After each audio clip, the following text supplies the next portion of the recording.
Fala galera que acompanha o canal Hora do Jogo, aqui é o Kelvin Polasso e nós estamos chegando para a terceira edição do nosso programa. Estou aqui com o Pedro Vitor, meu grande parceiro nesse projeto. Pedro, terceiro programa da Hora do Jogo. Menino Kelvin, chegamos para o nosso terceiro episódio. Já duramos mais que muitos programas de TV, muitos programas esportivos, então já podemos nos considerar vitoriosos. Estamos concluindo o primeiro mês. Exatamente, um mês de programa, quase 40 inscritos, programa voando aí. Agradecer ao pessoal que já está acompanhando, que já está inscrito, que já tem acompanhado o conteúdo, o programa, os vídeos que a gente vai soltando aí durante a semana. Conteúdo muito bom hoje, Pedro, para falar novamente sobre estaduais, ligas internacionais, o nosso Hora de Toledo aí para falar sobre o esporte aqui da nossa querida cidade. Tem Prato do Panorama, tem fisiculturismo, tem Toledo também. Também falaremos. Tem várias coisas aí pra gente falar nesse programa. E vamos iniciar já com estaduais, Pedro. Mas antes a gente tem que falar uma coisa. A audiência que nos assiste, fica ligado até o final que tem um evento super especial que a gente cobriu. Fique ligado. Exatamente, tem uma lucragenzinha aí desse canal. Exatamente. Então, let's bora, menino Kelvin. Vamos Bora cornetar. lá. Vamos começar por qual estadual? Qual que a gente começa Podemos hoje? começar com o Gauchão, né? Que definiu. Gauchão, quartas de finais definidas, encerramento da primeira fase aí no último sábado. Para falar dos jogos dos dois grandes ali, o Grêmio, uma vitória até certo ponto tranquila para cima do Guarani de Bagé, 4-1.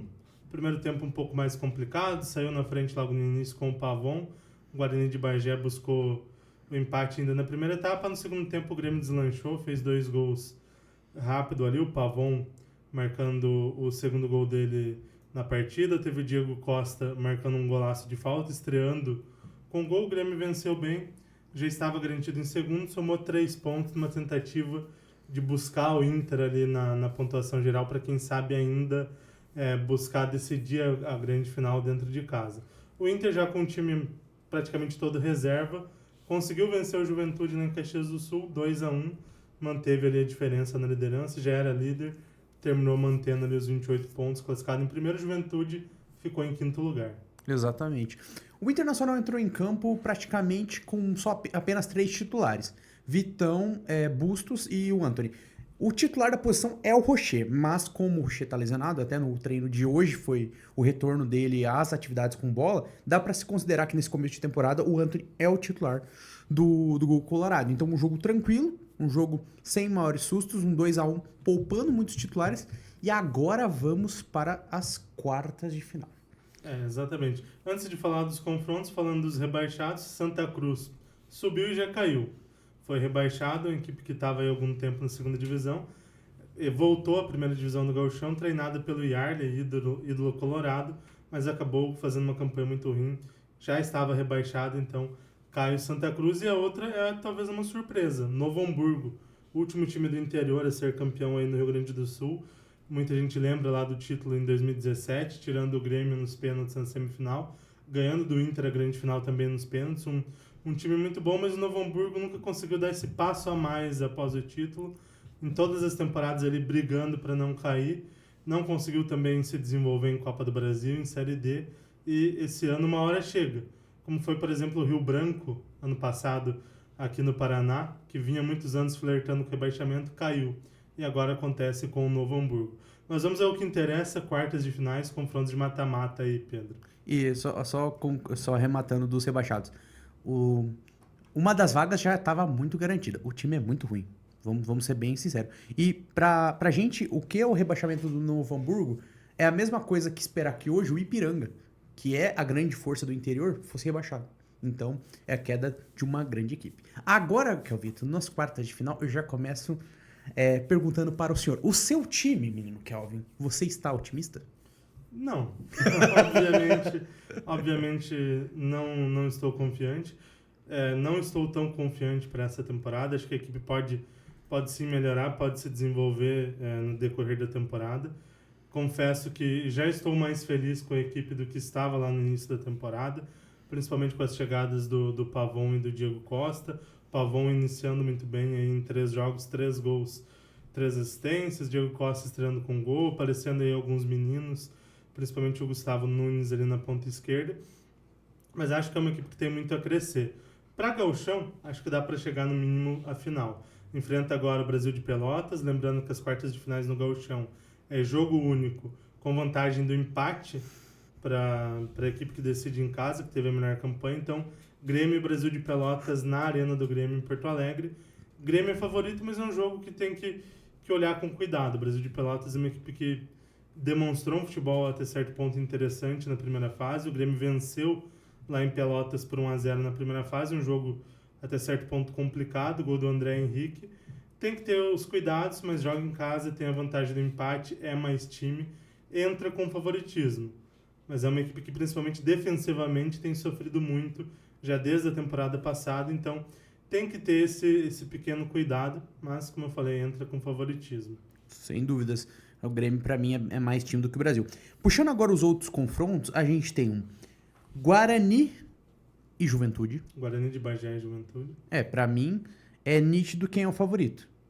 É o Juventude por ter mais elenco, por ter mais time. Pode haver a surpresa. O Juventude joga fora de casa e a vantagem do empate é do Guarani de Bagé. É do Guarani de Bagé. Mas a gente tá vendo um time que é superior tecnicamente. Então, a tendência é essa. Caxias e São José. Eu acredito que o São José só teria vantagem se fosse jogando em casa. Porque a gente sabe do histórico do gramado do Passo da Areia, que geralmente complica para algumas equipes. Mas o Caxias, sendo uma equipe superior tecnicamente e ainda jogando nos seus domínios, jogando no Centenário, acho que é muito improvável que o São José acabe caindo. É muito provável que o São José seja eliminado. E o Internacional, apesar de ser o líder e pegar a rabeira, ele pegou meio que um cavalo de Troia, a gente pode dizer, que é o São Luís. O São Luís é uma das equipes do interior que não perdeu para nenhum da dupla Grenal nessa temporada. Ele jogou 3 vezes. Né? Jogou 3 vezes. Recopa Gaúcha e Gauchão. Pelo Gauchão, empatou com o Grêmio, empatou com o Internacional e pela Recopa Gaúcha venceu o Grêmio. Então, pra mim, o Internacional é bem favorito, mas pegou um duelo um pouquinho encardido. Falando sobre o confronto do Inter, São Luís enfrentou o time reserva do Inter lá em Juí, segurou 0-0. O time reserva do Grêmio também em Juí na Recopa fez um 2-0. Poderia inclusive ter goleado, foi muito superior. E no jogo da Arena, no Gauchão, aí, com os 2 times titulares, o Grêmio foi até certo ponto superior, mas foi uma partida muito igual. Tanto que o Grêmio empata com o Galdino na reta final de jogo. Então é uma equipe perigosa, talvez merecesse até passar numa posição melhor, para não pegar um dos 2 da dupla Grenal. Vai enfrentar o Inter no Beira-Rio, o Inter é muito favorito, mas como eu disse do Grêmio, é um jogo que tem certo perigo. A equipe do São Luís é uma equipe interessante. Falando do confronto entre Caxias e São José, só um detalhe legal, as duas equipes vão se enfrentar mais na frente no Brasileirão da Série C. O São José já está há alguns anos na Série C e o Caxias subiu na temporada passada, então eles vão se enfrentar ali pelo menos uma vez na primeira fase da Série D. E nesse confronto é interessante o que você falou. O Caxias tem um histórico de campanhas muito melhores no Gauchão. Normalmente é ali junto com o Juventude, nos últimos anos com o Ipiranga, ali as equipes do interior que mais incomodam o Grêmio e Inter. Mas, a nível nacional, o São José está melhor nos últimos anos, há algum tempo já ali na Série C, e o Juventude ficou muitos anos ali na Série D e só conseguiu subir na última temporada. Então, um confronto que, por ser gauchão, o Caxias entra com certo favoritismo. Agora vamos para qual estadual, Pedro? Agora, nosso comandante das câmaras corta para mim e corta pro Paulista. Vamos falar de Paulistão e eu quero a opinião do nosso câmara. Opinião polêmica. A opinião polêmica do nosso Gianzão do Flow, a.k.a. Igor. Primeiro vamos falar dessa situação do Corinthians eliminado do Campeonato Paulista e depois vamos falar de clássico. A camisa que está na nossa mesa é do Palmeiras e teve Palmeiras e São Paulo pra lá de polêmico. Mas primeiro vamos de Corinthians. O que acontece com o Corinthians? Acho que é o que não aconteceu até agora na temporada, na verdade. Temporada péssima até aqui do Corinthians. Teve ali com o Antônio Oliveira até um outro jogo bom desde que ele chegou, desde que ele assumiu lugar do Mano Menezes, mas o Corinthians muito mal desde o início da temporada. O Corinthians perdeu 6 em 11 jogos. Não dá para se classificar dessa forma. É uma campanha muito ruim. É uma campanha preocupante, até pensando no restante da temporada, em Brasileirão, em Copa do Brasil, em Copa Sul-Americana. Falando em Copa do Brasil, não garantiu a vaga via estadual, coisa que aconteceu com o Santos na temporada passada, e o Santos não está jogando a Copa do Brasil. Então agora, para o Corinthians se classificar para a próxima Copa do Brasil, ou ele tem que ser campeão da própria Copa do Brasil, ou se classificar para a Libertadores via Brasileiro, ou ganhar a Sul-Americana. Ele tem que estar na próxima Libertadores para garantir uma vaga na próxima Copa do Brasil. Então ele já começa a temporada se complicando. O alento é que ele venceu o Santo André por 3-2, um jogo ruim. Ele abre 2-0, sai de empate, vai fazer o gol lá na reta final. Mas se livrou do rebaixamento. Esse é o ponto positivo. Chega na última rodada para um amistoso de luxo contra o Água Santa. Outro alento, melhorou com o Antônio Oliveira. Jogou muito mal contra o Santo André, mas fez um jogo mais interessante contra o Palmeiras, buscando empate lá na reta final. O jogo contra a Ponte Preta, apesar da derrota, é uma boa partida, cria bastante, finaliza quase 30 vezes.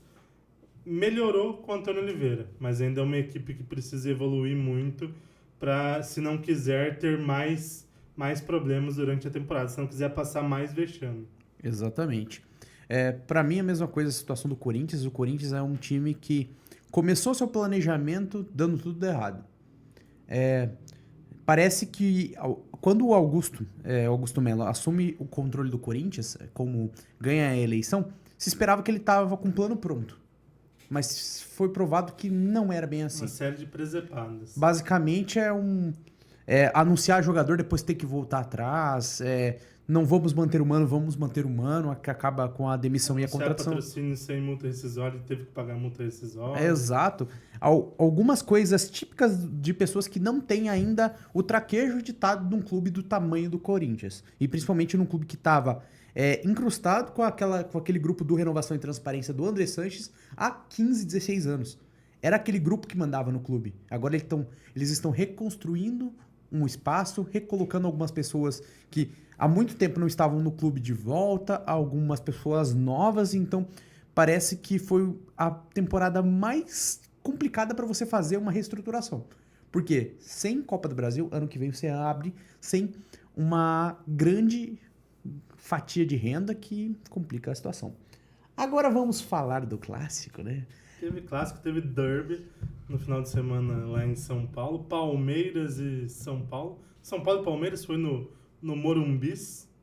Assim, já teve clássico na Supercopa, então eles pediram um bis e teve mais um Nossa, no Paulistão, né? Cara, cadê aquela música? Da Praça é Nossa para essa piadoca de qualidade. Mas, nosso ilustríssimo editor, diga a sua opinião sobre os lances polêmicos deste Palmeiras e São Paulo. De uma forma totalmente parcial, foi um assalto. Basicamente foi um assalto o que aconteceu no Morumbi, em que o Palmeiras não jogou bem, fez um primeiro tempo fraco, um começo de segundo tempo, que na minha opinião até foi um pouquinho mais perigoso, mas quando chegou pro final do segundo tempo também não jogou bola, com um pênalti a favor do Palmeiras extremamente discutível, um pênalti a favor do São Paulo que não foi dado e que também é muito discutível, e a expulsão do Richard Rios, que era no lance do primeiro gol do São Paulo, que pra mim era nítido que era pra cartão vermelho, tanto que o Pablo Maia quase saiu aleijado de campo. É basicamente isso que a gente tem a colocar, porque a gente poderia esperar um grande jogo entre esse Palmeiras e São Paulo. Duas equipes muito boas, onde a qualidade técnica dos dois poderia prevalecer. Mas o que foi o grande ponto do jogo? Erros de arbitragem, aí depois uma treta fora das quatro linhas, que foi o presidente do São Paulo, Júlio Casares, gritando na saída do vestiário, que é uma vergonha o Abel ficar apitando toda hora o Paulistão. O Abel não pode mais apitar as coisas no campeonato. Aí teve também a questão de que não foi cedido um espaço para as coletivas da parte do Palmeiras, que foi um espaço bem ruim, segundo a diretoria do Palmeiras, mas a diretoria do São Paulo, em nota, respondeu: é chumbo trocado. Porque quando foi o clássico lá no Allianz Parque, vocês colocaram os jornalistas e nós para fazer a coletiva pós-jogo no espaço que era um corredor totalmente que não tinha como ninguém ficar lá para ficar sentado. Todo mundo sentou no chão para fazer a coletiva do tipo... Tá tendo uma briga até institucional por causa do espaço que vai colocar para fazer as coletivas pós-jogo nos dois estádios, ressaltando a questão dos visitantes. Então... parece que tá meio quase com uma treta declarada. O jogo começou já polêmico, teve um desenrolar muito polêmico e terminou de forma ainda mais polêmica. Eu acho que a gente tem muita coisa para falar desse jogo, esse clássico entre São Paulo e Palmeiras, e o que a gente tem menos para falar é sobre o campo bola. Porque assim, foi um jogo fraco pela qualidade das duas equipes, foi uma partida fraca, as duas equipes, principalmente ofensivamente, produziram um pouco. Acho que foi um jogo brigado, um jogo guerreado ali. As duas equipes foram intensas, tiveram intensidade, mas faltou a qualidade, assim, muito como foi o jogo da Supercopa. Muito brigado, mas faltando ali um pouco mais da parte técnica. As duas equipes têm grandes jogadores que podem desenvolver melhor isso, e acabou não acontecendo. E como você falou, muita polêmica de arbitragem, principalmente contra o São Paulo, ali alguns erros que prejudicaram a equipe mandante, e as grandes polêmicas fora, né? O chilique do presidente do São Paulo e a questão ali da coletiva de imprensa. As informações que a gente tem é que o Palmeiras, ele tem, e assim com a maior parte dos clubes, dos grandes clubes brasileiros, eles têm uma sala de imprensa grande, mais pomposa, para o próprio clube fazer a coletiva de imprensa, para atender bem os jornalistas, os profissionais de imprensa, mas não tem um espaço dedicado aos clubes visitantes. Então isso acontece de ter um atendimento mais precário na maioria dos estádios. O que acontece no Allianz Parque, que foi a reclamação do Palmeiras, é feito num corredor onde dá para a sala, para o vestiário dos gandulas. Os gandulas e outras pessoas podem passar por ali normalmente, então atrapalha um pouco para a realização da coletiva de imprensa. E jornalistas sentados no chão, toda uma precariedade, mas que acho que talvez não fosse falada, porque é algo que já existe aí há muito tempo no futebol brasileiro. Acho que o ponto ali foi a questão da arbitragem. A briga por conta da arbitragem desencadeou em várias outras brigas, e num problema para a gente estar aqui falando de coisas extra-campo e falando pouco do campo bola, né, nesse clássico tão importante aí do futebol brasileiro. Basicamente é isso. A gente falou de tantas coisas, por exemplo, no caso do Corinthians, de coisas campo e bola que prejudicam o clube, porque tem assunto. Do São Paulo e Palmeiras, basicamente, é o externo. Fechando o hall dos grandes, Santos. Para mim, é grande surpresa. O Santos perdeu pro Bragantino no fim de semana, 1-0, fora de casa. Acho que é um resultado normal pela qualidade das duas equipes ali. São duas equipes hoje, na minha opinião, parelhas. O Santos jogou fora de casa, um resultado normal, e o Santos também levando um pouco no banho-maria aí essa reta final de primeira fase, até porque já está classificado, assim como o Palmeiras, o São Paulo que corre um certo risco. Não sei se você tem a tabela. Tem aqui, eu já vou... Aí, Pedro, o São Paulo é quem corre um certo risco. O Corinthians já fora, como a gente falou, São Paulo ainda corre esse risco. Puxando grupo a grupo. Grupo A. Santos, líder com 22 pontos, ou seja, o Santos já está garantido na próxima fase.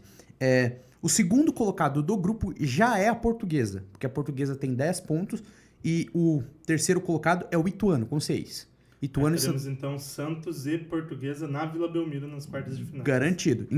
Inclusive, esse jogo tem uma questão.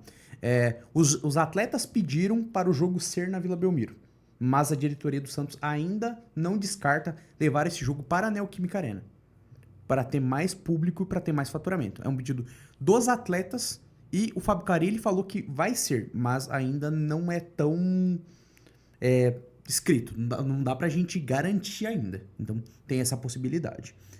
Ituano com 6 e Santo André com 5 brigam contra o rebaixamento. No grupo B... junto com o Guarani. Exatamente. No grupo B, garantido apenas o Palmeiras, com 25 pontos. Depois temos Ponte Preta com 17 e Água Santa com 14. Eles brigam pela segunda Está vaga. praticamente garantido pela a Ponte Preta. Não, tem a questão do número de vitórias. Exato. A Água Santa pode se classificar. Ambos têm 4 vitórias. Então, basicamente, a Ponte Preta se classifica com um empate. Já vai. E o Guarani é o quarto com 7, também entra na briga contra o rebaixamento. Caem 2 equipes. Uma pena ver um time do tamanho do Guarani brigando para não equipes cair. tradicionais, ali Santo André, campeão de Copa do Brasil, Guarani, campeão brasileiro, Ituano, o último time do interior a ser campeão paulista lá em 2014, então 2 equipes tradicionais vão ser rebaixadas. Grupo C, temos Bragantino, já garantido. Aí, Inter de Limeira e Mirassol, 17 a 14 também, é o mesmo cenário. Só que, no número de vitórias, a Inter de Limeira tem 5 e Mirassol 3. Não, já está garantido. Então a Inter de Limeira já está garantido. Já está definido mais um confronto no Nabia Bichedi, Red Bull Bragantino e Internacional de Limeira. Exato. E o Corinthians é o último do grupo com 13 pontos, sem nenhuma chance de rebaixamento. O grupo D, o quarto grupo dessa competição. O líder é o São Paulo, com 19 pontos. O Novo Horizontino é o segundo, com também 19. E o terceiro é o São Bernardo, com 18. Os 3 brigam por vaga na última rodada, basicamente. E o Botafogo de Ribeirão Preto está com 12, é o quarto do grupo, não cai, mas também não chega na última rodada brigando por nada, basicamente. Então, São Paulo aí correndo um certo risco. Você tem o jogo de São Paulo na última rodada? São Paulo, na última rodada, ele pega São Paulo e Ituano. São Paulo e Ituano. Pode se classificar e decretar o rebaixamento do Ituano. Pro São Paulo é um jogo perigoso porque você pega uma equipe que tá brigando contra o rebaixamento. Ponte Preta pega o Santo André, mas só depende de um empate para seguir na competição. Então, basicamente é isso. Água Santa pega o Corinthians. Exatamente. Que já não briga mais por nada, né? Então, já tá definido que o Palmeiras será mandante do seu jogo e que Santos e Portuguesa já é um dos confrontos. Esse jogo do Palmeiras... Bragantino e Inter de Limeira. Exato. E esse jogo do Palmeiras pode ser que aconteça na Arena Barueri. Quase certo isso. Teve uma possibilidade de Neoquímica Arena e uma possibilidade de Morumbi, se comentou. Mas ao que tudo indica, essa possibilidade é meio inexistente. Vão acabar optando pela Arena Barueri, ao que tudo indica. Agora, Calvito, vamos falar de um time que tá indo em passos largos ao seu bicampeonato. Botafogo bicampeão da Taça Rio. uma piadinha aí sobre o Botafogo.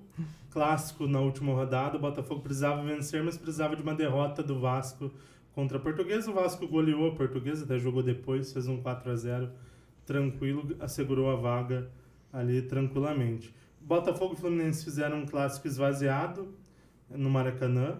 As 2 equipes com a maior parte do time reserva. Alguns jogadores ali entrando no segundo tempo, um ou outro jogador pinçado que começou a partida. O Botafogo foi superior, abriu 2-0, chegou a ceder o empate, mas buscou a vitória na reta final, um 4-2. Não foi suficiente, fica em 5º lugar e agora vai disputar a melancólica Taça Rio mais uma vez. Para o Botafogo, se dá para dizer que tem algum ponto positivo, é poder focar mais na pré-Libertadores, no confronto dos 2 próximos meios de semana aí contra o Red Bull Bragantino, que é o grande objetivo da temporada, e para a fase de grupos da Libertadores, e quem sabe fazer uma Libertadores no mínimo interessante. Então ter esse foco a mais vai ser importante para o Botafogo. O Fluminense estava muito mais focado, né, no confronto do meio de semana contra a LDU, no título da Recopa. Conquistou o título, reverteu a desvantagem que tinha. Inclusive, a gente fez live no meio da semana. Se vocês quiserem acompanhar o que a gente falou lá, a gente esmiuçou mais a conquista do Fluminense. Então, não estava tão focado nesse jogo. Já estava classificado, só que teve um ponto negativo. Ficou em 3º. Perdeu a vice-liderança e ficou em 4º, na verdade. Perdeu a vice-liderança, perdeu o 3º lugar e vai enfrentar o Flamengo. Então, esse é o ponto negativo dessa derrota, desse jogo com o time reserva para o Fluminense. O Flamengo jogou no sábado, ganhou tranquilo do Madureira e o título já estava bem encaminhado. Flamengo campeão da Taça Guanabara, aí, um título cada vez mais simbólico. Quando tinha até a final era mais interessante, mas se torna cada vez mais simbólico. Exatamente. Quando era Taça Guanabara e Taça Rio, você tinha algo que fazia sentido, tipo, eu vou ganhar o primeiro turno, vou garantir vaga na final do Campeonato Carioca. O que não tem mais. Então, perde muito disso. Dos confrontos que você falou, só assina embaixo e é basicamente isso. Falando um pouquinho agora de quartas de final. Semifinal. De semifinais, na verdade. Para mim, Fluminense, por optar por esse jogo um pouquinho mais esvaziado, acaba pegando o Flamengo que, no clássico, para mim, Fluminense é favorito. Jogando na vontade, Flamengo versus Fluminense, o Fluminense está no melhor momento na temporada. É um time que entrega um pouco mais. Então, acho que chega favorito contra o Flamengo. Mas poderia ser mais simples. Poderia o Fluminense pegar, talvez, um Vasco, que não tá jogando, ou o Nova Iguaçu, que, apesar do Nova Iguaçu ser um time bom, ainda você tem ali o campeão da Recopa e o campeão da Libertadores. É um time forte. Pro Flamengo, pra mim, já é um jogo que começa com pressão. O Flamengo, ele precisa ser campeão carioca. Não porque o Campeonato Carioca signifique muito, né? A Champions League não virou Champions League. E por mais que o Tite diga, ainda não é o super estadual do universo. Não é o melhor estadual do Brasil. Não é o melhor estadual do Brasil. A questão é, precisa ganhar pra dar tranquilidade pra esse trabalho do Tite se desenvolver. Mas pra mim, essa questão que pra mim, os dois poderiam ter adversários mais tranquilos e acabaram se enfrentando os dois favoritos. E depois de 4 anos com o final sendo Fla-Flu, a gente vai ter essa mudança porque os dois vão se enfrentar na semifinal. Fluminense campeão em cima do Flamengo nos últimos 2 anos.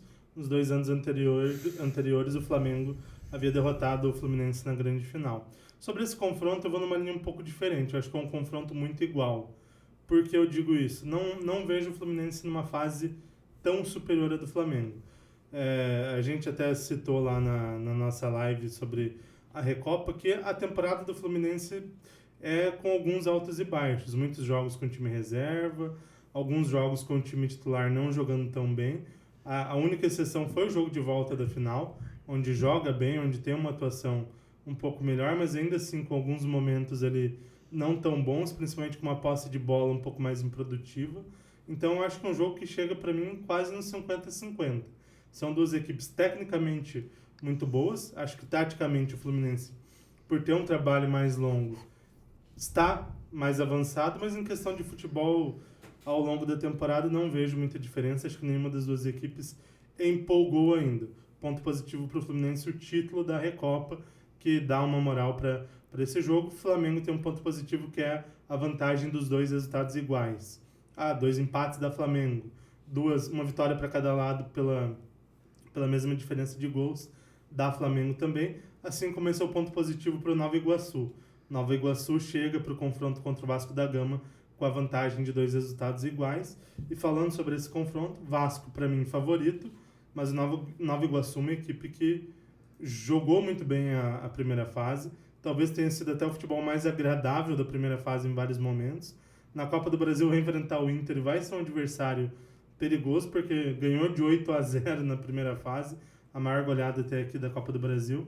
Então, 2 confrontos aí interessantes. Faltou talvez o Botafogo, né, para completar os 4 grandes, mas confrontos interessantes aí no Campeonato Carioca. Exatamente, para mim, Nova Iguaçu a grande surpresa da competição, jogando um futebol bonito, jogando um futebol legal, no estadual que é tão polarizado dentro de 4 forças, você ser um dos semifinalistas é um grande feito, e vamos ver até onde o Nova Iguaçu vai. Acho que contra o Vasco vai ser um jogo parelho, talvez é o jogo mais parelho possível pro Nova Iguaçu, porque o Vasco de fato é a equipe dos grandes, junto ali do Botafogo, que tem um rendimento menor, então dá para o Nova Iguaçu sonhar com esse avanço para a grande final. E para o Vasco é curioso. Nova Iguaçu é um confronto em tese mais simples do que Flamengo e Fluminense? Sim. Mas não deixa de ser uma coisa complicada também. Porque o Nova Iguaçu é um bom time. Então, talvez se fosse um Vasco e Botafogo, eu diria que a margem para o Vasco é até maior. Mas o Nova Iguaçu é uma equipe que está jogando um futebol muito bonito, vai encrespar para muita gente, tanto nessa semifinal do Campeonato Carioca e na Copa do Brasil. Internacional que se cuide. E vamos falar de outro estadual agora, Pedro? Esse seu sorrisinho, cara, você vai me perguntar de Campeonato Paranaense, vai. Campeonato Paranaense, Pedro. O que aconteceu com o Atlético Paranaense? Ai, cabo. O que aconteceu lá em Londrina, no Estádio do Café? Terra do café e terra onde Londrina derrotou o Atlético aí na partida de ida das quartas de finais por 1-0. Cara, deu tudo errado. Vamos ser bem sinceros. O Atlético foi encaixotado pelo Londrina. Agora não é que o torcedor bravo falando, qualquer pessoa que analisa o jogo vai falar, o Atlético foi encaixotado. Se não fosse as intervenções milagrosas do Bento, esse jogo era para ser 4-0. 3-0. Tanto que o Thiago Heleno sai no pós-jogo e ele fala assim, era pra gente ter perdido demais. 1-0 foi pouco. E pra mim isso aí foi o que escancarou um grande problema do Atlético. Não dá pra gente dizer que o elenco é perfeito, o elenco é maravilhoso, porque a gente via muitas falhas. O Maddson faz um jogo tenebroso, o substituto dele é o Coelho, que faz um jogo ainda pior. Aí você tem, não foi colocado o Mastriani, foi colocado o Lucas Diório, que é o substituto, também faz um jogo ruim. Você vê vários jogadores jogando mal. Um time que, como um todo, não evoluiu. E aquela história, quando muitos alunos estão sofrendo para passar na nota, o culpado acaba sendo o professor. E nesse caso, eu acredito que, de fato, o professor tem um quê de culpa. Porque eu entendo, é um trabalho que começou recentemente. Sim, Juan Carlos Osório começou o trabalho há pouquíssimo tempo, lá no comecinho de janeiro. Só que não dá pra gente considerar como natural você passar praticamente ali 12 jogos, que foi o que ele completou, sem nenhuma evolução do nível de entrega do time. Um time que o lateral direito titular ainda não estreou, sendo que ele já está disponível, que é o Lucas Diório, o Leonardo Godoy. Alguns relatos de bastidores falam que ele tinha uma rixa pessoal com o Mastriani, e esse era o motivo dele não estar sendo utilizado. Então, nós temos um treinador que em 12 jogos conseguiu arrumar diversas tretas com o vestiário. Então, cortar o mal pela raiz nesse ponto. Eu sou contra a quebra de continuidade quando eu vejo que o treinador ainda pode entregar. Que talvez, é um jogador, outro mais chatinho, que quer mandar no elenco. Eu ainda sou um pouquinho tranquilo nesse aspecto. Eu ainda tomo as dores do técnico. Mas chegou no ponto onde o time não entregou praticamente nada. Foi um jogo de completo e absoluto domínio do Londrina. Agora é Arena da Baixada, sob agora o comando do Cuca, tentar resolver esse problema. Por quê? Se cai no ano do centenário, já nesse jogo contra o Londrina do Campeonato Paranaense, é para ligar alerta máximo pra gente não acabar virando aquela triste estatística de times que fazem centenários pífios. Agora, falando, a gente vai ter esse jogo de volta semana que vem na Arena da Baixada, tentar reverter esse cenário, mas com um técnico novo, com o Cuca. Acho que, falando do Campo Bola, um excelente treinador, hoje um dos melhores treinadores brasileiros aí em atividade, mas tem a questão polêmica ali do caso de estupro, que ele foi condenado, inclusive, na Suíça, lá na época ainda, quando ele era jogador do Grêmio, no meio para o final da década de 80. Como que você vê essa situação polêmica envolvendo o Cuca sendo um torcedor do Atlético Paranaense? Essa situação do Cuca, eu coloco que, da mesma forma com que eu fui bastante crítico da contratação do Marcinho, quando o Marcinho é contratado já com aquela questão lá do atropelamento, eu já era muito crítico, do tipo, pra que trazer esse problema? O meu ponto não é que o Cuca não seja bom treinador ou ele não agregue no campo bola. A gente ainda tem uma questão de que o Cuca é torcedor do Atlético. Declarado. Ele fala, eu sou torcedor do Atlético Paranaense. Então, você tá trazendo um cara que tem uma relação afetiva com o clube. Qual é o problema? Você tá trazendo para um ano de centenário, onde a gente precisa ter uma tranquilidade, onde a gente ouviu muito da diretoria. Vai ser um ano incrível. Nós vamos chegar competitivos. Estamos gastando 80 milhões para ser competitivos.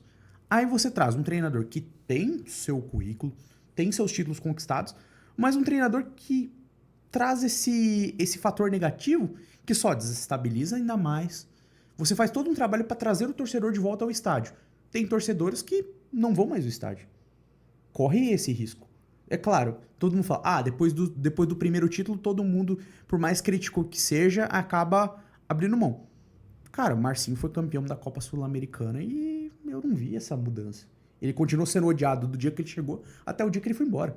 Então, pra mim, o Atlético ele se meteu numa confusão sem necessidade. Cuca é bom técnico? É. Eu teria o contratado? Não. Porque ele é No campo, bola bom, mas ele vem de trabalhos não tão bons assim e todo o arcabouço, tudo aquilo que traz junto com o nome Cuca é muito complicado, vai gerar muito problema e não vou me surpreender se gerar alguma questão até com possibilidades de patrocinadores não quererem permanecer no clube.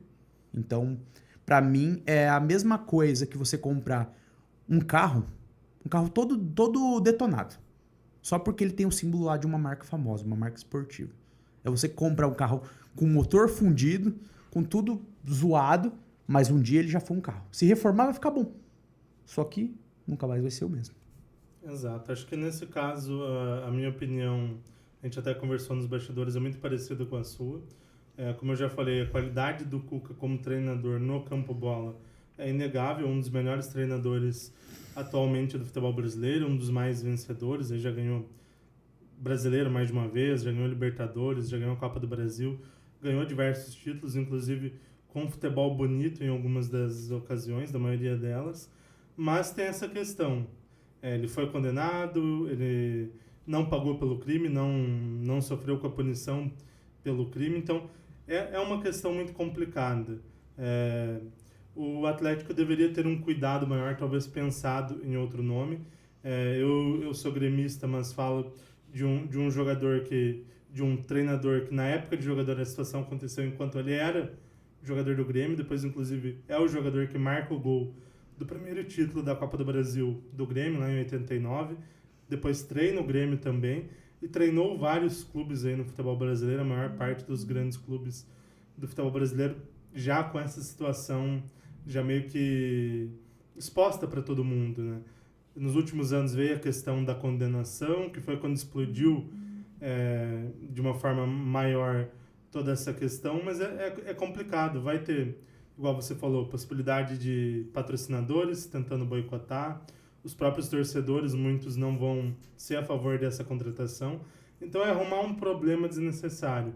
Existem outros bons nomes no mercado que o Atlético poderia ter buscado que não trariam todo esse problema. Então acho que foi uma decisão não tão boa do Atlético. Basicamente, até nesse ponto, entrando na sua expressão, basicamente cara, objetivamente, ele é mau técnico? Não, de fato ele não é, mas, cara, eticamente a gente já sabe que tá errado. Você tá contratando um cara com esse histórico. É eticamente errado. E mesmo que você ignore a parte ética e foque só no o que ele vai me entregar, ainda assim pode causar problemas. Então, pra mim, igual eu falei, é um carro que ele pode explodir a qualquer ponto na tua mão. Você vai optar por um negócio desse? É claro, os outros nomes que foram cotados, Deus me livre. Eu saio correndo porque é uma porcaria atrás da outra. Vou ser bem honesto. É um monte de nome ruim. Mas isso não faz com que a decisão pelo Cuca, pra mim, seja a melhor. E vamos ser honestos, agora eu vou botar lenha na fogueira. Sei que tem muito atleticano que vai ficar bravo comigo, mas dane-se. Se o Cuca tivesse bem, midiaticamente, ele se diz torcedor do Atlético, mas ele nem no Atlético estaria. Ele estaria lá no eixo Rio-São Paulo ou em Minas Gerais, no Galo onde ele é ido. Exato. Para concluir o Campeonato Paranaense, Pedro, Coritiba encaminhou a classificação, 4-0 contra o Cianorte fora de casa.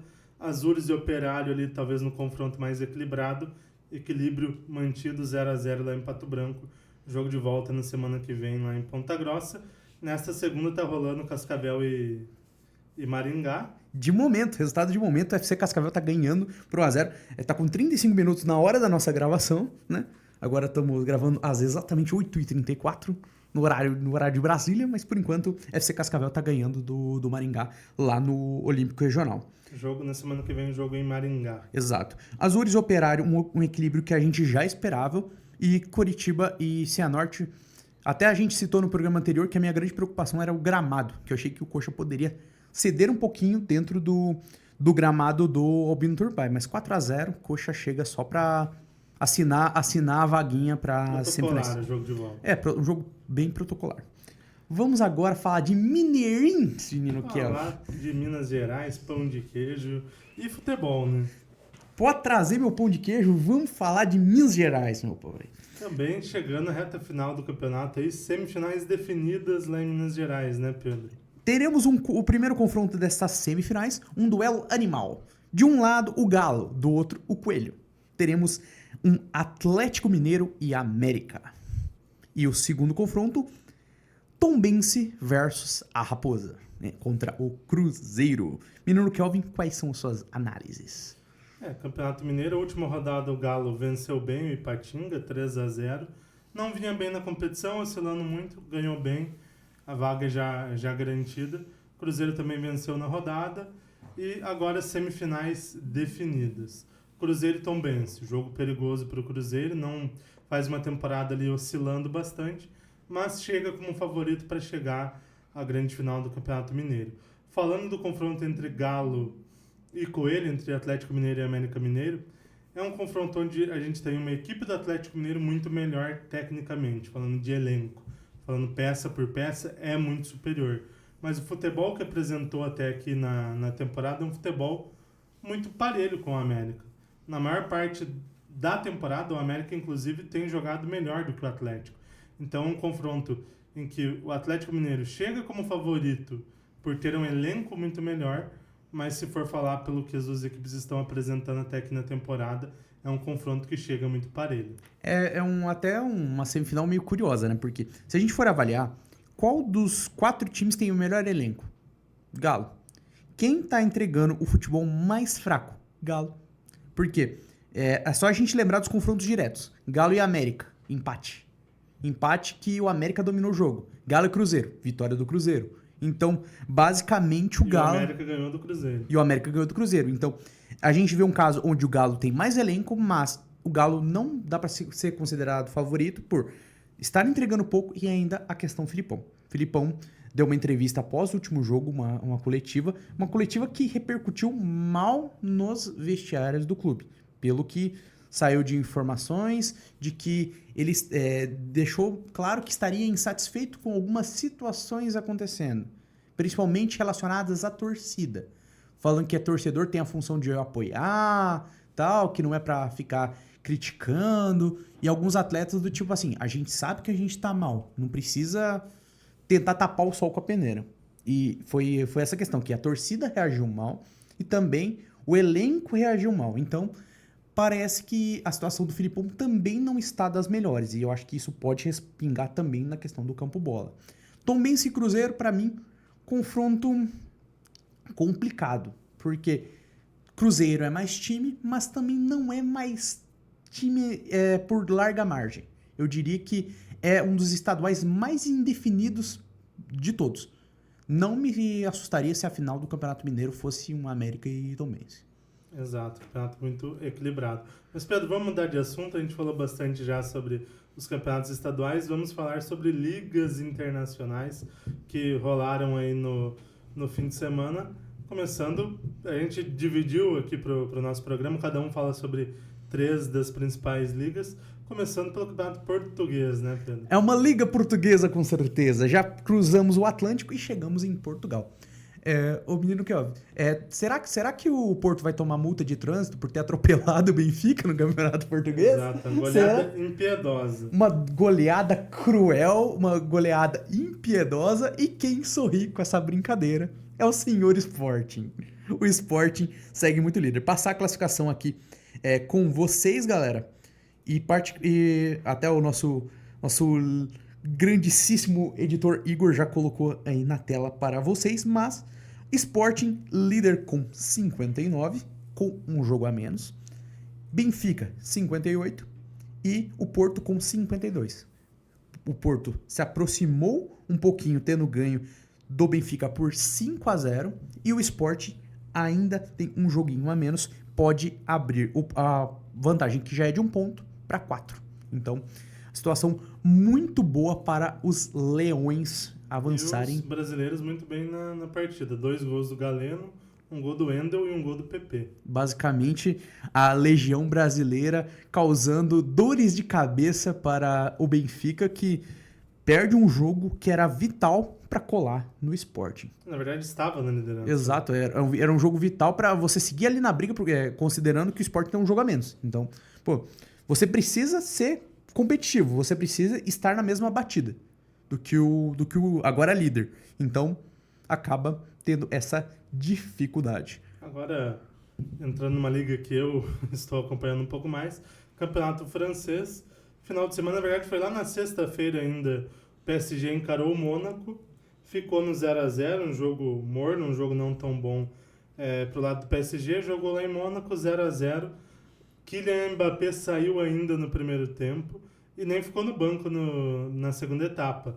Foi para a arquibancada, foi assistir o restante do jogo com a mãe, depois o Luiz Henrique até na coletiva falou que ele não está tão inserido mais com o grupo ali, com o PSG, a gente já sabe que ele vai sair ao final da temporada e deve ir a caminho do Real Madrid, então já um problemão para o PSG. No francês não, porque a vantagem é muito grande, ainda liderando aí sobre o Brest, até vou pegar aqui a classificação certinho, liderando com 9 pontos de vantagem, 55 pontos, Brest em segundo com 46, Mônaco 42, Lille 41, Nice 40, Lens 39. Campeonato muito equilibrado.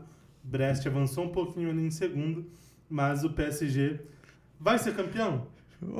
Vai, mas não está jogando um futebol tão bom. É uma equipe ali bastante instável. Vamos ver como que vai ser na Champions. Esse meio de semana tem o jogo de volta contra a Real Sociedad fora de casa. Venceu em casa por 2x0, então vai ganhar o campeonato francês? Vai, mas é uma equipe novamente muito turbulenta lá na França.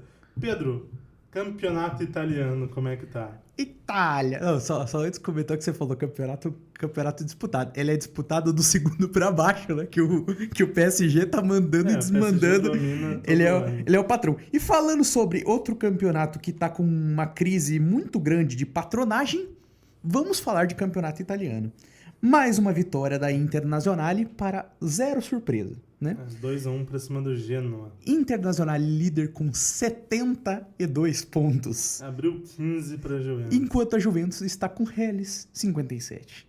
Praticamente uma situação muito complicada para a Juve, que ainda tem agora a aproximação do Milan, que chegou a 56 pontos. Lá na Itália é só quando a Inter vai ser campeã. Basicamente, agora a gente teve nessa última rodada o Milan vencendo, a Juventus tropeçando contra a Napoli, até um resultado que eu considerei bem inesperado, porque a Napoli não vem jogando tão bem. E eu imaginei que a Napoli jogaria todas as suas cartas no jogo da Champions League. A Napoli vai entrar meio fraca nessa disputa da Liga, focando muito na disputa da Champions. E a Napoli vai lá e ganha da Juventus. Então, isso dificulta demais a Juve na disputa. E a Inter, hoje aconteceu o confronto contrário, o Genoa ganhou, simples, e segue abrindo ainda mais vantagem. Próxima rodada, a Inter tem um jogo contra o Bolonha fora de casa, que é a favorita. E, enquanto isso, Milan também pega a Empoli, também tendência de vitória. E a Juventus tem um duelo um pouquinho ingrato contra a Atalanta de Bergamo. Só um detalhe, o Bolonha está se classificando para Champions. Sim, mas de Thiago Motta. Eu ainda considero, mesmo com o Bolonha, ainda considero que a Inter é bem favorita por estar jogando um futebol melhor.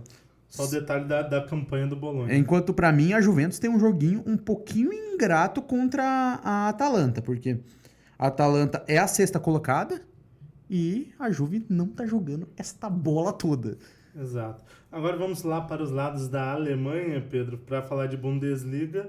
Nessa temporada a gente já comentou nos outros programas um pouco diferente. Um pouco não, muito diferente, porque o Bayern tá atropelando, mas é outro Bayern, é o Bayern, só sem o N ali. Bayer Leverkusen líder, mais líder do que nunca, 64 pontos contra 54 do Bayern de Munique, 10 pontos de vantagem. No final de semana, o Bayer Leverkusen venceu fora de casa o Colônia por 2-0 e o Bayern de Munique empatou, tropeçou novamente, ficou no 2-2 contra o Freiburg. Faltam 10 rodadas com 10 pontos de vantagem para o Bayer Leverkusen.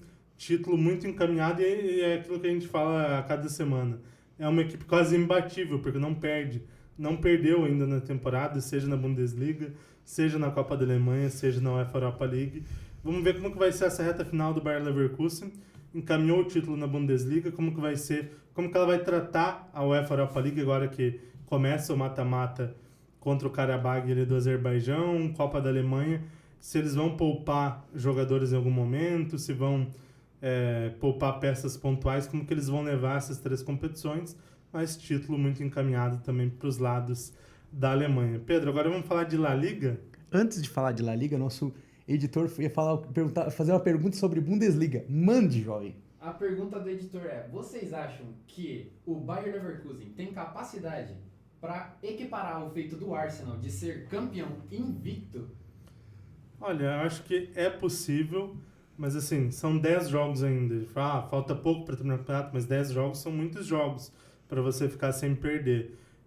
A reta final de temporada vai ter um cansaço a mais, você não é um elenco tão cheio, tão recheado, algumas peças reservas não são tão boas quanto os titulares, e tem 3 competições, tem a Copa da Alemanha que está na semifinal e tem uma Liga Europa, então eu acho, e principalmente se ganhar também o título antes, talvez foque nas outras competições, então eu acho que ainda vai perder durante a competição, não colocaria como um título invicto, mas acho que o título está muito encaminhado. Eu vou na mesma linha. Até o confronto com o do Karabag, para mim, vai ser o confronto que você vai abrir uma boa margem no jogo da ida, e no jogo da volta você pode colocar um time mais misto, porque a chance de você avançar é grande. Copa da Alemanha, não. Eu não vejo o Bayer Leverkusen poupando na Copa da Alemanha. Porque é um título, porque é algo que é importante, e o que pode acabar respingando na Bundesliga. Então, eu acredito num Bayer Leverkusen podendo ganhar mais de uma competição na temporada, mas sem a invencibilidade. Falar de La Liga agora, Pedro? La Liga, eu quero pedir para a polícia espanhola para levar 2 camburões, né? O primeiro para os torcedores que, de novo, fizeram aquela pataquada com Vinícius Júnior. São complicadas, mas são muito... Vocês são piores... recorrentes na Espanha, e é até difícil falar, nem vou dar a minha opinião aqui sobre. Eu vou dizer só que vocês... pesado. Exato. Eu só vou dizer que vocês conseguem ser piores do que o nível de futebol do time de vocês. Ou de um time de segunda divisão. E outro camburão dedicado ao senhor árbitro, né?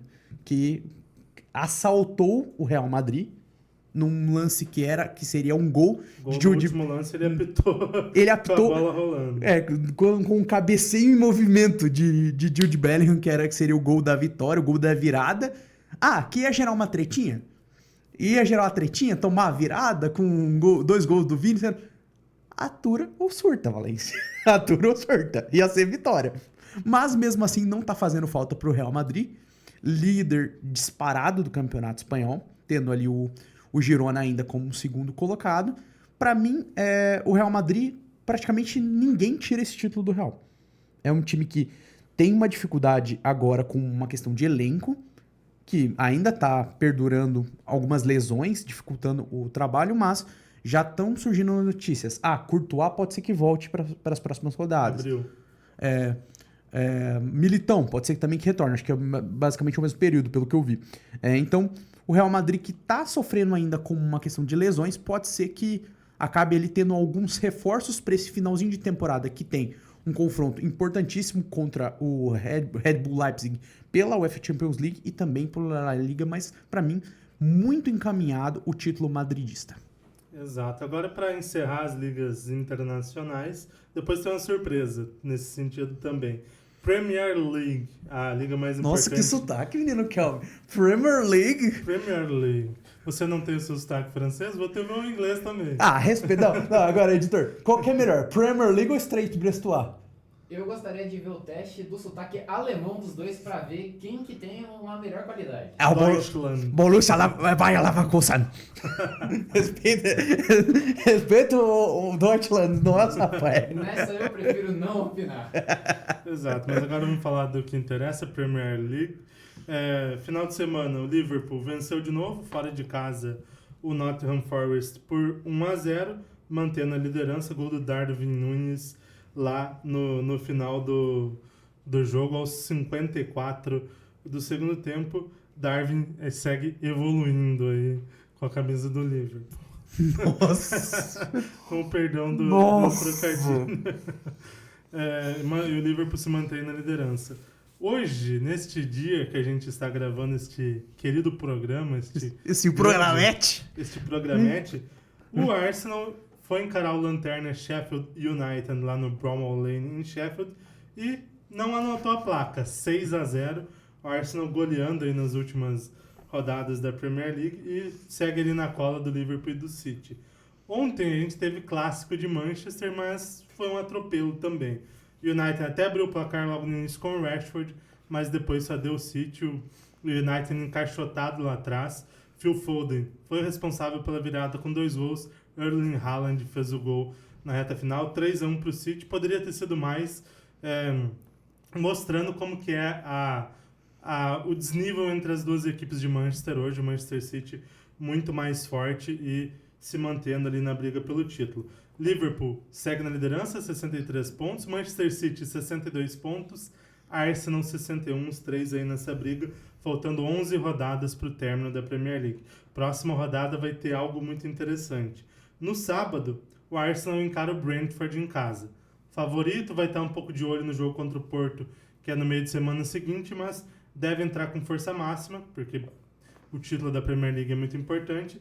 Um jogo mais tranquilo. Mas no domingo é dia de loucuragem na Premier League.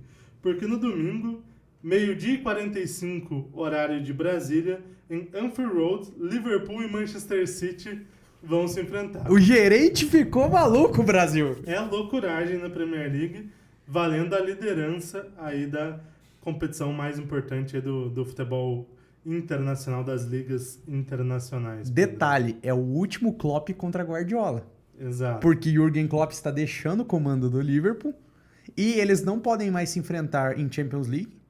Não tem como. O Liverpool não está. Porque o Liverpool não está. E em Copas... Talvez possa ter um confronto na FA Cup. As duas equipes estão ainda nas quartas de finais. Pode ocorrer ali numa semifinal ou quem sabe numa final. Mas se não é o último, o penúltimo. É o penúltimo. É o penúltimo grande confronto entre Jürgen Klopp e Pep Guardiola. Mas agora, menino Kelvin... Temos novidades. Quadro novo, galera. É uma missão ingrata para o menino Kelvin. Ele que se diz o Google. Ele é o homem das informações diferenciadas. Pois então, fizemos o seguinte. Sorteamos uma liga aleatória. O Kelvin pegou uma lista de países por população. Eu soltei um número. Eu quero o país 47.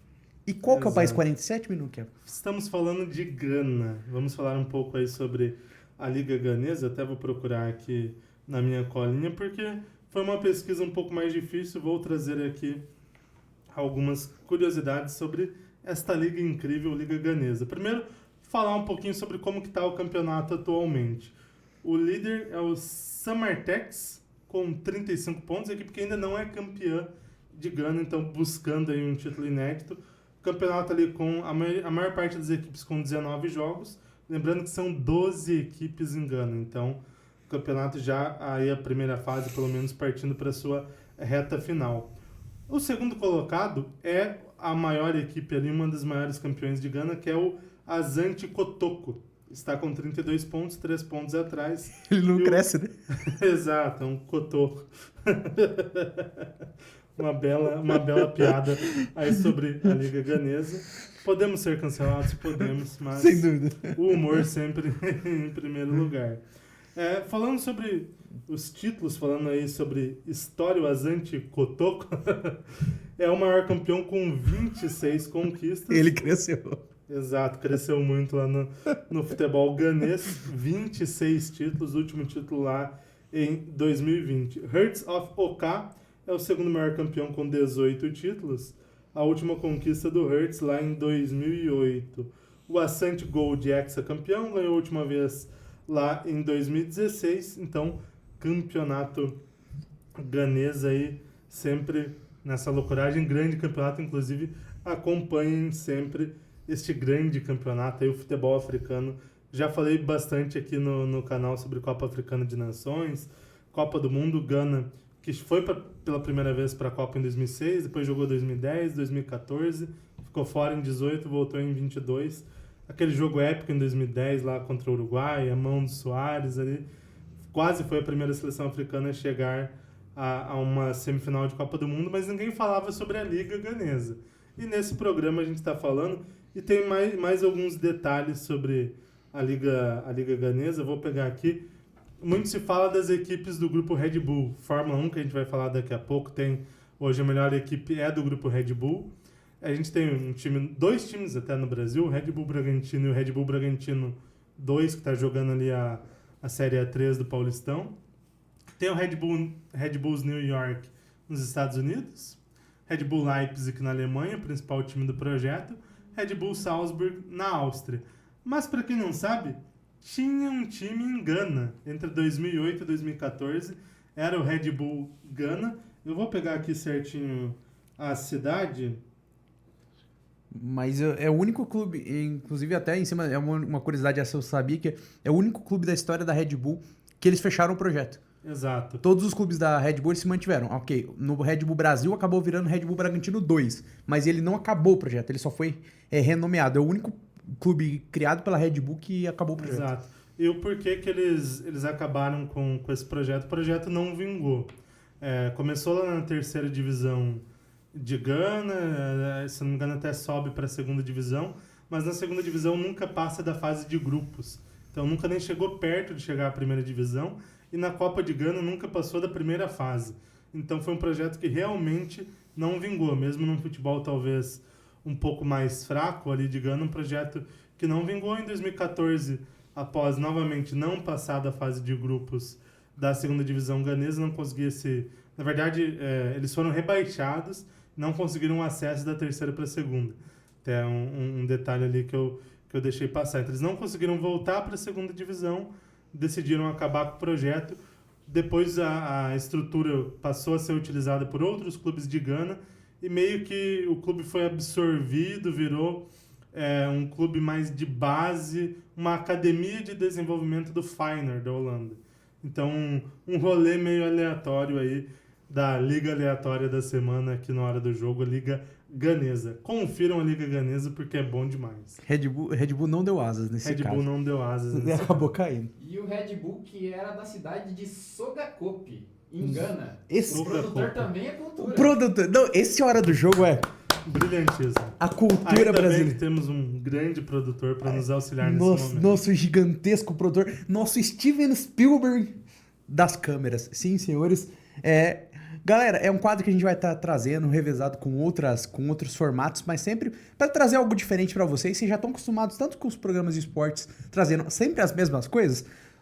Eu garanto para vocês que nós somos o único programa do Brasil que vai trazer para vocês informações sobre a Liga de Gana. E, Pedro, já que a gente já está falando de Red Bull, vamos falar de Fórmula 1. Para surpresa de muita gente, a Red Bull fez dobradinha no final de semana. Primeira corrida do ano lá na Fórmula 1. Sérgio Pérez em segundo, Verstappen em primeiro, mudando bastante ali a Fórmula 1. Nossa, pra mim foi uma emoção ter visto aquela cena inédita, né? Mas é como... não vamos botar a música pra não dar copyright, mas turururu, Max Verstappen de novo, né? Vitória do Max... E no austríaco, tocando mais uma vez lá na Fórmula 1. Com tranquilidade, Max Verstappen largou na pole e se manteve. Apenas... De ponta a ponta. De ponta a ponta, tranquilo. Fez quase um passeio ali nas ruas do Bahrein, conhecendo algumas novidades ali, tranquilinho, venceu a prova. Segundo lugar, teve uma certa disputa entre Carlos Sainz, da Ferrari, e Checo Pérez, pela Red Bull.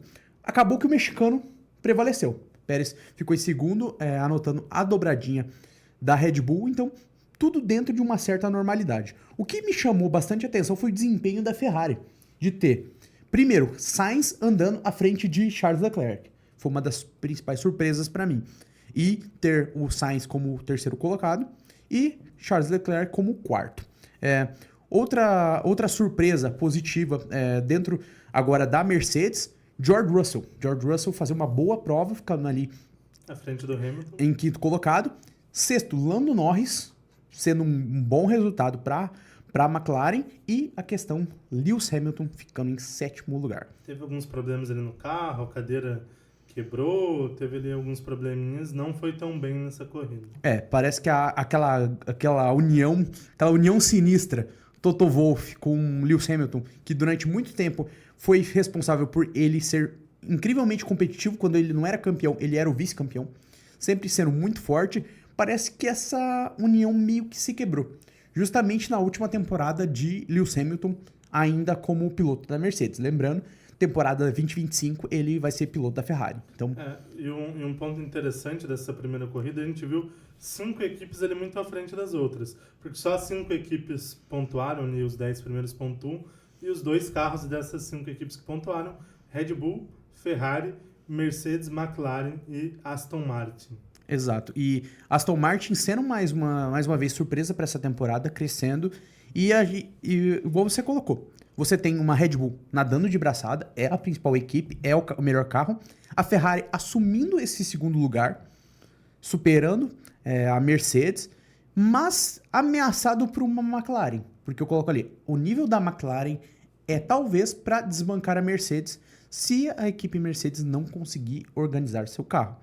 George Russell ficou em segundo, ficou em quinto colocado ali, foi o piloto 2, estando na frente do piloto principal, mas por muitos méritos, porque é um grande piloto, é um cara, como os ingleses chamam, um prospect, aquele cara que é novo, mas é muito talentoso, dessa nova geração de pilotos, mas preocupa demais o carro do Lewis Hamilton, que já foi muito bom e agora é um carro bem aquém do nível que se espera de um cara multicampeão como o Hamilton. Pode ter certeza que ele ficou mas bem feliz de ter assinado o contrato da Ferrari vendo a banheira que entregaram para ele nessa última prova. E, garoto Pedro, chegamos ao um dos grandes momentos do nosso programa, que é o Hora de Toledo, a hora da gente falar sobre o nosso querido município aqui onde a gente vive, onde a gente grava este programa para todos vocês. Hora de Toledo, e começando pelo Campeonato do Comércio do Jardim Panorama, teve mais rodada nesse domingão, Arena Panorama lotada, 4 jogos, muitos gols, goleadas, jogos ali eletrizantes. Como é que foi essa rodada, Pedro? Vamos passar os resultados. Exatamente, só qualidade no Campeonato do Panorama, como a gente gosta sempre de brincar, e não é piada, galera, é a nossa Premier League. Do tipo, a gente brinca que a Champions é a competição da Taça Maior, que tem todo mundo jogando. Aqui a gente vê só o nível mais alto. As equipes que se reúnem ali são os melhores atletas disponíveis na cidade e acaba gerando esse grande desempenho que é o Campeonato do Panorama. É a nossa Premier League. Então, o primeiro confronto do dia foi Desportivo Santa Clara 7-5 no Metalúrgica Santa Maria. 12 gols, Gol que não acaba mais. Cara, o árbitro deve estar com cãibra de tanto apitar gol, né, velho? De tanto apontar pro centro do campo, né? Outro jogo que também deu um pouquinho de cãibra ali, Coiotes 4-2 no Santos da Vila Rural, pelo menos só 6 gols. Foram mais humildes. Outro jogo entre Ótica Gouveia e Raposa Negra, também jogo de 6 gols. 6-0. Só pra um lado. Só que só pra um lado. E o outro confronto também que teve que passar por baixo da mesa. Quando perde de 0, você passa por baixo da mesa. Foi a Ótica Gouveia que fez 6-0 na Raposa Negra. Faltou falar isso. E agora, outro que teve que passar debaixo da mesa foi o Bode Selvagens, que tomou 4-0 do Natação. O Bode Selvagem acabou tendo que... Jogo difícil pro Teve que Bode voltar pra natureza, porque foi um 4-0 complicado ali, também vai passar debaixo da mesa. Né? Teve 2 goleadas, teve 2 jogos ali mais equilibrados com muitos gols. Então, o Campeonato do Comércio do Jardim Panorama mantendo ali o alto nível do futebol suíço aqui em Toledo. E tem mais jogo na quarta-feira, né? Exatamente. Nessa quarta-feira, os jogos começam às 19h45. Então, colhem lá na Arena Panorama. Tem 3 confrontos às 19h45. Anunciaram que vai ter mais um terceiro. Agora anunciaram pela noite que terá mais um confronto entre Metalúrgica Santa Maria e Ótico Gouveia, um jogo que ainda estava atrasado, então vai ter 3 jogos, anunciaram agora há pouquinho. Então, matemática definitivamente não é o nosso forte, mas eu vou me arriscar.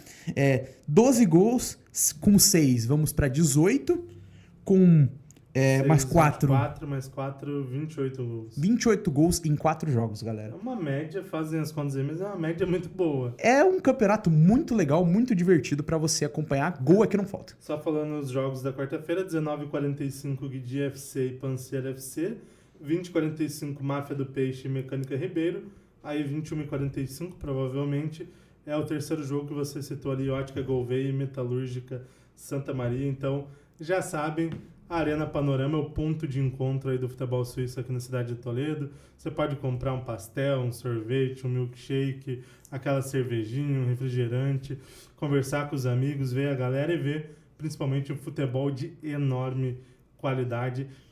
A gente não está aumentando, realmente é um futebol de qualidade para quem já acompanha, é uma competição muito boa aqui na região e também em todo o estado do Paraná. Pedro, continuando com o nosso Hora de Toledo, mudanças no futsal aqui de Toledo, com uma novidade, uma parceria até surpreendente entre Toledo Futsal e Toledo Esporte Clube UTEC aí, para uma nova equipe no futsal feminino. Toledo Futsal sempre só no masculino e agora uma nova equipe e a promessa de já entrar disputando a chave prata do Campeonato Paranaense. Exato, até a gente conversou um pouquinho no bastidor, tanto com a presidência do Toledo Futsal quanto com a gestão do Toledo Esporte Clube, das duas equipes, para saber um pouquinho mais sobre essa parceria. O que a gente teve de informação é que essa parceria há muito tempo existiu um namoro da Federação Paranaense de Futebol de Salão de trazer o Toledo Esporte Clube para dentro da disputa feminina, porque é uma grande base formadora e que gostaria de ter esse vamos dizer, celeiro de grandes meninas do futebol de campo também dentro do futsal. Então, havia esse pedido, ainda não tinha sido viabilizado que o TEC estivesse na disputa, até que surgiu essa parceria com o Toledo Futsal, que já era uma pedra cantada pela própria gestão do Toledo Futsal, de que traremos uma nova equipe, mas ainda a gente não sabia que haveria essa sinergia, essa parceria. Então, é algo que vai trazer a chegada de uma base muito forte para também estar dentro do futsal e uma equipe que já é consolidada no masculino, vindo para a disputa feminina, agora da chave prata. A expectativa que a gente recebeu por parte da direção é de uma equipe muito competitiva. Falam que vai ser pelo acesso à chave ouro. Exato, uma equipe que vai ser forte, que vai disputar a chave ouro e terá um confronto local. Teremos um clássico local porque a Afeto, a equipe que já está aí na cidade há mais tempo competindo no futsal feminino, já há algum tempo disputa a chave prata, disputou no ano passado, infelizmente na última temporada acabou não conseguindo fazer uma boa campanha, mas já é uma equipe tradicional no futsal feminino, principalmente nas categorias de base, já ganhou aí jogos da juventude, foi bem em jogos abertos, jogos escolares é uma das principais equipes aí do estado, inclusive com conquistas até nacionais aí nos jogos escolares, então é um projeto já mais consolidado, mas também com foco muito nas categorias de base, no desenvolvimento aí das atletas, um cunho social também. E então 2 equipes, 2 projetos. Esperamos que os 2 projetos possam crescer, quem sabe as 2 equipes de Toledo subindo para a Série Ouro, mas é bom ver o esporte de Toledo crescendo, se desenvolvendo aí com novas equipes, e a nossa torcida é para que as 2 equipes tenham qualidade, sejam projetos bons, que o público possa comparecer, possa comprar as ideias, possa ser uma atividade de lazer para as pessoas da cidade e acompanhar as 2 equipes, e que dentro de quadra as 2 equipes compitam bem, façam uma boa temporada para continuar desenvolvendo o nosso futsal aqui na cidade de Toledo. Já eram 2 equipes no masculino, agora 2 equipes no feminino, 2 equipes no futebol. Tá virando o padrão a partir de agora, né? Exato, e a gente torce para que os 6 sejam da melhor forma possível, que os 6 disputem título, se der para ser final um contra o outro, chegando até as finais, a gente vai ficar super feliz, mas é basicamente isso, desejar que o projeto siga em frente, que o projeto tenha grande desempenho. E Pedro, para encerrar o nosso momento aí do Hora de Toledo, teve conteúdo in loco. A gente foi fazer uma cobertura na última quarta-feira aí sobre os gremistas aqui de Toledo. Teve um grande evento, um costelão lá no restaurante Avenida, o bar do Beto, o ponto de encontro dos gremistas aqui da cidade de Toledo. Eles se reuniram ali por um grupo de WhatsApp, tem um grupo de WhatsApp dos gremistas de Toledo. Começaram a falar ali sobre um costelão, ali um jogar ideia pro outro, e acabaram decidindo por fazer esse costelão lá no restaurante Avenida na última quarta-feira, para acompanhar também a Recopa Gaúcha. O Grêmio acabou perdendo para o São Luís de Juí, mas acho que foi o menos importante, porque foi uma confraternização muito boa dos amigos gremistas ali, mais de 50 pessoas reunidas, tinha criança, tinha mulheres, tinha os casais, os amigos ali confraternizando. É muito bom a conversa com o pessoal lá, com a organização. Tem, inclusive, a entrevista que a gente vai soltar daqui a pouco ali com o Michel, com o Egídio. A gente conversou ali que eram duas das pessoas que estavam à frente da organização. Outros colegas, muitos deles ajudaram no evento, a fazer com que o evento fosse um sucesso. O Beto, proprietário lá do restaurante Avenida, cedeu o espaço, contribuiu muito. Foi assim, como gremista, gostei muito do evento, já frequento o restaurante Avenida lá há muito tempo. Estou no grupo também de WhatsApp também há muito tempo ali debatendo sobre o Grêmio. Mas foi uma noite muito divertida, uma noite de confraternização, um momento de alegria, de reunião com os colegas gremistas. A ideia é que sejam feitos outros eventos, que em outros momentos o pessoal se reúna para mais um costelão, para um jantar, para um almoço, para confraternizar, para torcer pelo Grêmio. Acho que isso foi muito bacana. Existem muitos gremistas aqui na cidade de Toledo, tem que aproveitar esses momentos para confraternizar e para torcer pelo clube e assim com os outros clubes também. A gente espera que esses clubes que têm mais torcida aqui na cidade que também possam ter esses momentos, assim como foi lá na última quarta-feira. Uma coisa que estragou foi o jogo, né?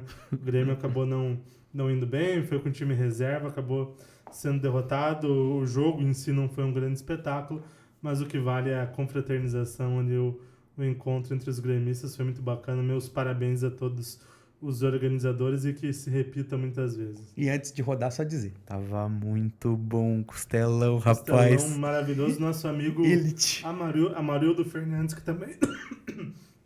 Desculpa, que também é da... Até tava salivando, né? Tava Exato. Lembrando do costelão, né, velho? Que também é da comunicação, preparou um costelão maravilhoso aí pra gente. Então é isso, rodou. Galera que acompanha o canal Hora do Jogo, e como vocês podem ver, estou trajado aqui de tricolor. Por quê? Porque hoje é dia de Copa. E os gremistas de Toledo resolveram fazer uma grande confraternização aqui no restaurante Avenida. Tem costelão e tudo mais, uma grande festa. Vários gremistas aqui da cidade de Toledo. Costelão, cerveja, refrigerante, aquela festa para acompanhar a Recopa Gaúcha entre São Luís de Juí e Grêmio. Vamos dar aquela conferida, galera.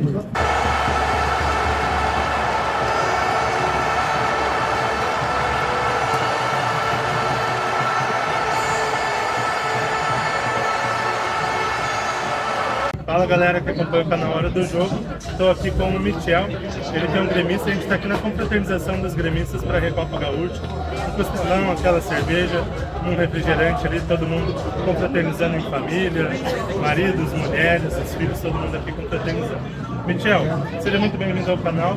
E primeiro, como surgiu a ideia do evento? O que dá para falar desse evento aqui hoje?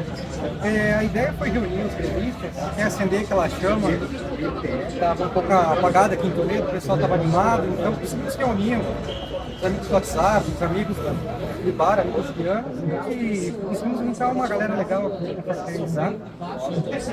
E está sendo muito positivo, o pessoal está bastante empolgado. A ideia inicial era para juntar amigos mesmo do circo, mas nós vimos que se espalhou, que teve uma procura grande. E eu acho que para os próximos momentos pode servir mais possibilidade de novos eventos também, porque realmente, de última hora apareceu muita gente interessada, conhecendo, e o gremismo fala mais alto nesse momento, né? Agora, duas perguntas sobre o Grêmio. Um momento marcante na sua vida como gremista, a sua relação com o Grêmio. A primeira lembrança que eu tenho como gremista foi em 96. Meu padrinho, meu pai me incentivou a ser gremista. Ali eu entendi o que era loucura. Tinha 6 anos, as primeiras experiências. E a partir dali isso foi aumentando. Então, assistindo todos os jogos, acompanhando diariamente. Então, ultimamente, momentos memoráveis, Copa do Brasil, Libertadores de 2017. E também os resultados contra o Inter, né? Esses são marcantes também. Teve algum momento mais triste, alguma competição, algum jogo que te marcou assim, uma derrota mais marcante, talvez? contra o River em 2018. O Grêmio tinha o melhor time, jogou muito bem e infelizmente ali, a arbitragem também, não é uma desculpa, mas realmente ali, as primeiras experiências do VAR atrapalhou muito. Foi muito triste aquele dia. Aquele dia não dá para engolir, porque realmente eu vou na mesma linha, como gremista também. Para mim foi o pior momento, porque a gente esperava aquela conquista, infelizmente não veio de maneira trágica. Mas, Michel, parabéns pelo evento e muito obrigado. agradeço. Fala, galera que acompanha o canal Hora do Jogo. A gente está aqui no Restaurante Avenida, numa confraternização dos gremistas de Toledo, em Costelão, para a final da Recopa Gaúcha. Eu estou aqui com o Egídio, que é um dos organizadores. Egídio, muito bem-vindo ao canal. Primeiro, fala um pouquinho sobre a organização desse evento, como que surgiu a ideia e o que está rolando aqui hoje. A organização surgiu a partir de uma ideia de fazer uma confraternização dos gremistas em Toledo, né? Foi feito um costelão, reunido o pessoal e conversar no WhatsApp e reunir o pessoal todo. Qual que é o feedback até agora? Como tem sido? Tá todo show de bola, costela, tudo show de bola, tudo certo. Sobre o Grêmio agora, o que você pensa sobre o Renato como técnico do Grêmio? Ótimo treinador, inclusive o melhor treinador do Grêmio, né? Tem algum nome que você sugeriria como treinador do Grêmio? Do Grêmio, o Abel Ferreira. Valeu, gente. Galera, isso aí, voltamos. A gente viu aí a reportagem sobre o evento dos gremistas. Grande evento, Pedro. E com esse evento a gente encerra a nossa terceira edição aí do Hora do Jogo. Falamos aí sobre vários temas aqui da nossa cidade, o evento dos gremistas, panorama, o novo time ali feminino, a parceria entre Tec e Toledo Futsal, estaduais, ligas internacionais, teve quadro novo, teve muita coisa, Fórmula 1. Então já aproveita, ativem o sininho das notificações, se inscrevam no canal, acompanhem todo o conteúdo, tem o programa toda segunda-feira, final de noite ali, final de expediente de segunda-feira o programa já vai estar disponível para vocês no YouTube e também no Facebook. E durante a semana tem conteúdo saindo aí quase todo dia. Tem ali umas ideias mirabolantes e a gente trazendo conteúdo para vocês. Agradecimento pela audiência que vocês têm nos dado até esse momento. Tem sido até surpreendente, né, Pedro? Então, um agradecimento e que vocês possam continuar com a gente, que a gente está se dedicando aí bastante para levar um conteúdo de qualidade para vocês. Galera, só agradecer a cada um de vocês, que é algo único pra gente, é um projeto que a gente sonhou há muito tempo de fazer, há muito tempo a gente queria fazer esse projeto e ver o apoio de vocês, a recepção de vocês, de sempre dar moral pro projeto. Toda a galera que a gente pede informação sempre estão ajudando a gente para trazer informações, principalmente coisas igual a gente trouxe aqui do Tec do Toledo Futsal, tipo, explicando como de fato foi a situação. Então a gente agradece demais, porque esse programa não é só pra galera de Toledo. Isso aqui projeta Toledo para quem não é de Toledo que está assistindo a gente também. Então, é um trabalho de comunicação de não só trazer o mundo para Toledo, mas também de trazer Toledo para o mundo. Então, a gente agradece a cada um de vocês que está acompanhando e dizer para vocês, só estamos começando. Vai ter muita coisa boa ainda, então já se inscreva no canal, já deixa o like e siga acompanhando a gente, porque durante a semana a gente traz muita coisa boa. Exato, galera, é isso aí. Nos vemos em breve. Até mais e continuem ligados aí no canal Hora do Jogo. Até mais, galera. Até. Fui.